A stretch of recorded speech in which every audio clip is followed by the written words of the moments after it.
Pemirsa, tahun 2020 segera menutup lembaran akhir. Bagaimana perjalanan penegakan hukum di negeri ini sepanjang 2020?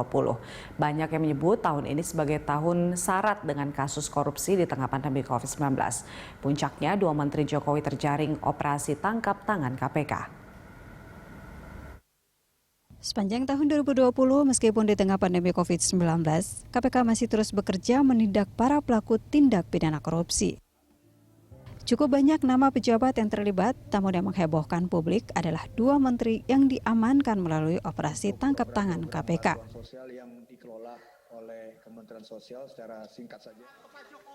Mereka diantaranya Menteri Kelautan dan Perikanan periode 2019-2020, Edi Prabowo yang tertangkap KPK pada 25 November dini hari.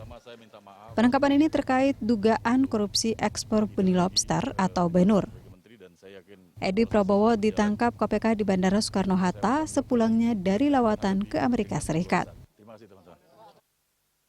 Dalam kegiatan pembukaan ekspor benih lobster, Edi dilaporkan telah memberikan izin kepada 30 perusahaan yang terdiri atas 25 perseroan terbatas atau PT, 3 persekutuan komanditer alias CV, dan 2 perusahaan berbentuk usaha dagang atau UD.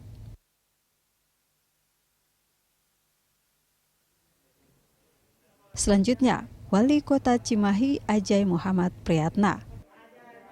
KPK menetapkan Ajay sebagai tersangka penerima suap terkait dengan perizinan pengembangan Rumah Sakit Kasih Bunda Cimahi. Ajay yang ditangkap KPK dalam operasi senyap pada Jumat 27 November itu diyakini menerima uang suap dari Komisaris RSU Kasih Bunda Hutama Jonathan yang juga ditetapkan sebagai tersangka oleh KPK. Ketua KPK Firly Bahuri mengatakan KPK menyimpulkan adanya dugaan tindak pidana korupsi berupa penerimaan hadiah atau janji oleh Wali Kota Cimahi terkait perizinan di Kota Cimahi tahun anggaran 2018-2020. Dalam kasus ini, Ajay diduga telah menerima uang senilai 1,661 miliar rupiah dari kesepakatan awal berjumlah 3,2 miliar.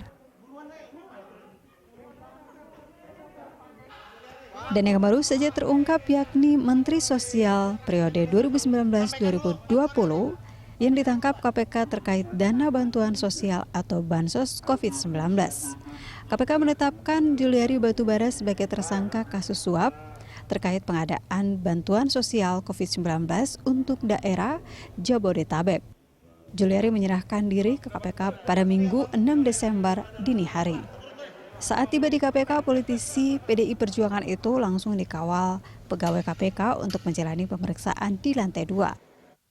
Juliari diduga menerima suap senilai 8,2 miliar rupiah. Dalam OTT yang digelar, KPK mengamankan uang dengan jumlah sekitar 14,5 miliar dalam berbagai pecahan mata uang. KPK menyebut total uang yang diduga diterima Juliari Batubara sebesar 17 miliar rupiah. Sebelumnya diketahui Juliari berada di luar kota saat OTT berlangsung. Tim Liputan, Berita 1.